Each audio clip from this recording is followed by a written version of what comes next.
So now we are beginning with the seventh experiment, that is the quick sort. So quick sort is a type of sorting which arranges the number from any order, okay, either ascending order or descending order. So it is using the divide and conquer method for sorting the numbers. Here what they are saying in the experiment number 7, they are saying that sort a given number given a set of n integers elements using the quick sort method and compute its complexity. Run the program for varied values of n which is less than 5000 and record the time taken to sort. Plot the graph of the time taken versus the n on the graph sheet. The elements can be read from a file or can be generated using a random number. Demonstrate using Java how divide and conquer method works along with the time complexity. So that is what we are doing here. Just we are sorting the given elements which is less than 5000. In our program we are using a random generator for generating the numbers for sorting. Okay, let us start with the program here. So first we are importing the random class here. So we are importing the random class java.util.random. Next we have to import the scanner class also, since we are going to read the total number of inputs here. Then next we are creating a class called as a quick sort. So here static int max is equal to 2000. So here we are initializing the values of max, as 2000 here. So it is given as a static, means even if this class is ending, the value of this max will be preserved in the next class also, but during the complete program. After the program is over, then only the value of max will be deleted. Okay, so during the process of complete program, the value of max will be always present. Next we are having here, we are created a function called as partition. Since it is using divide and conquer, we have to partition the array into two parts. So the array we have taken here is A is an array, you can see here, and low and high. These are the two variables we have declared. We are declaring few another variables here, that is Pij and temp. So initially P means the pivot value we are taking here. So we are comparing the pivot values with the other values of the element, and depending upon whether it is less than or greater than the pivot value, we are incrementing or decrementing the value of I and j, so that we are dividing the array into two parts here. So partition means it is just dividing the array into two parts using the pivot value. Initially low is equal to I is equal to low plus 1, and while low is less than high, when low is less than high, we are going to do this process. So what we are comparing? We are comparing the pivot value and I value. See, if the pivot value is if A of I is less than pivot and I is less than high, we are going to do I plus plus. Okay, if the pivot value is greater than A of I, that means if A of I is less than pivot value, we are going to do I plus plus. Otherwise we are going to do J plus plus. Okay, so first condition we are checking here, low is less than high. When this low is less than high is true, we are entering into this while loop. Inside the while loop, what we are checking, whether the value of a pivot is greater than A of I and the value of I is less than high. In that condition we are doing I plus plus. The third condition what we are checking here, whether A of j is greater than P. Suppose if this while condition is false here, so we are checking whether the pivot value is less than A of j. So if pivot value is less than A of j, then we are doing here j minus minus. So this will be going on continuing. When the second condition also fails, then we are coming here and checking the value of I and j. If the value of I and j, I is less than j, then what we are doing, we are swapping A of I and A of j here. So if the value of I is less than j, then what we are doing is, we are just continuing this partition function. We are not dividing. Partition is not yet done now here. So if I value is less than j, we are just continuing the partition algorithm. Next, what we are doing, if the value of I is not less than j, if it is greater than j, then what we are doing, we are swapping the values of a of j and a of low using the temporary variable that is explained here. So what we are doing here, so now when the value of I is greater than j, then we are swapping the values of a of j and a of low. Then this will create a partition now. Partition from where? From 0 up to j, j plus 1 to high. So this is creating a partition. When the value of I will become greater than j, then the partition will be created till j is one array. From j to the high value is the another array. So this is how we are going to do the partition using the partition function. Next we are having a sort function here. This is sorting.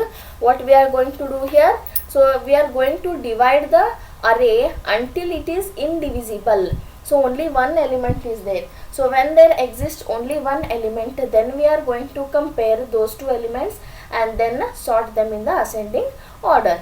So here what we are doing, in the sort function, while low is less than high, we are calling the partition function and passing the value of a, low and high. A is an array, low and high. Next what we are doing is, we are calling the sort function here. So when, see here, what partition function will do here, just it will partition.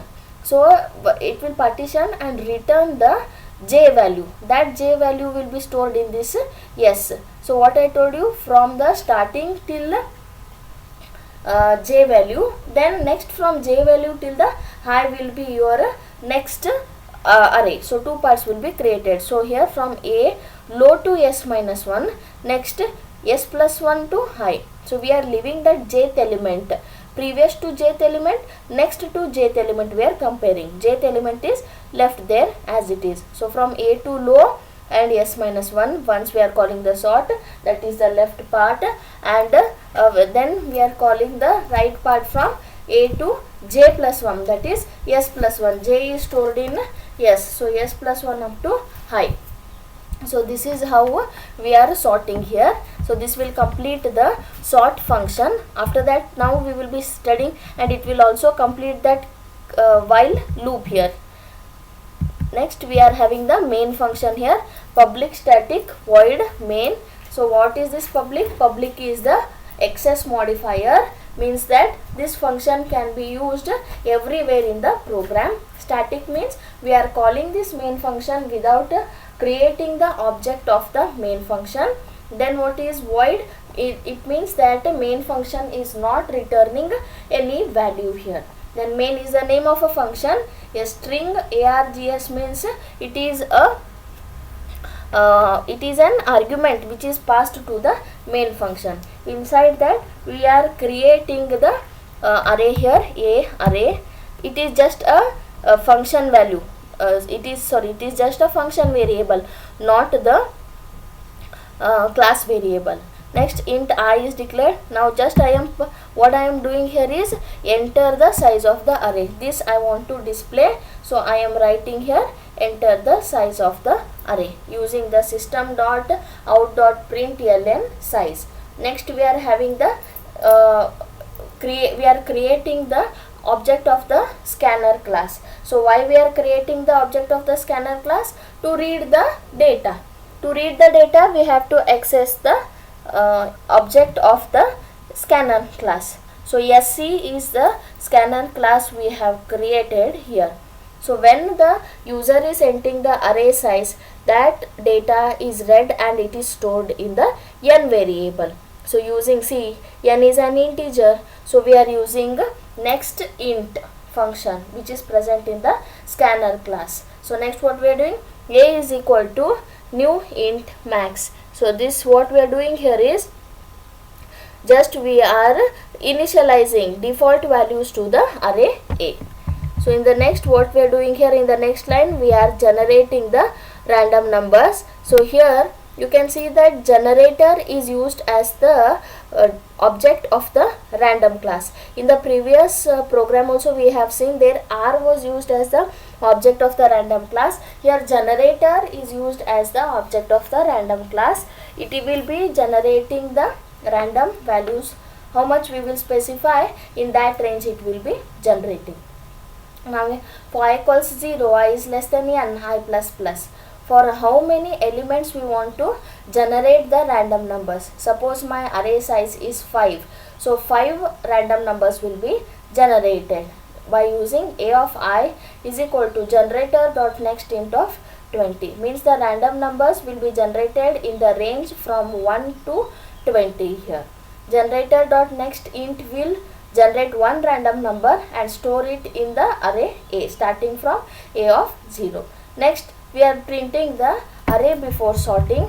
It is I equals 0, I is less than n, I plus plus. We are printing the value of a of I here. So then in the question they have asked us what is the time taken for its execution, is it not? So we want the time taken. For that we are using here start time as a variable. System.nano time means it will store the starting time. At what time? The till here just we are doing the initialization. We are not started the calculation or we are not started the sorting of the elements here. At this point we are starting. So here start time is taken. So after that we are creating a object of the quicksort in the next line. So quicksort m is equal to new quicksort. So m is the object of the quicksort class created. Next we are calling the sorting function there using the object that is m dot sort. We are passing array low value and high value we are passing. So now when we call this sort, automatically that sort function will call the partition function by itself and the complete sorting will be done. So once this m dot sort has completed means, so stop time we are going to take here. So stop time means system time. What is the time in the system when the complete sorting has over, that will be stored in the stop time. So now we are having the start time and the stop time. So we can easily get the total time taken by the program for execution, that is elapsed time. It is stored in the elapsed time in the next line. Stop time minus the start time. Next what we are doing here, displaying the value of the time which is taken by the program for its execution, that is elapsed time in the nanoseconds. Then sorted array is being displayed in the next. So this will complete your class here. Now what we are going to do is just we are going to run this one. So for running, so we will copy this. Before that we have to create a class there. Quicksort is the name of the class in which the main function is there. So using this we are going to create here.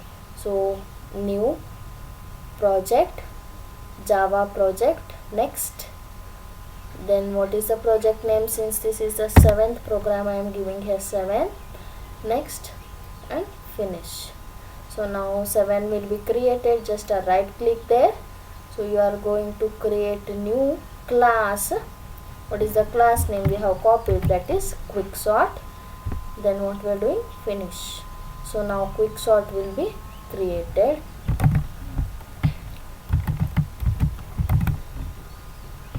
So I am pasting it. So let us see whether there are any errors. How do you detect the errors? If there is a red symbol here in this column, it means that there is an error. So hope so that it is, yes, there are no errors here. I will save the program, run the program. Yes, it's here in the below console. It is asking me enter the size of the array. I'll enter size as 5. See the random numbers, 5 random numbers have been generated here, 14, 18, 10, 17 and 6 random numbers, and time taken to sort here is 40127 nanoseconds, and the sorted array is 6, 10, 14, 17, 18. So this array is sorted. This is how we are going to execute this program of quicksort.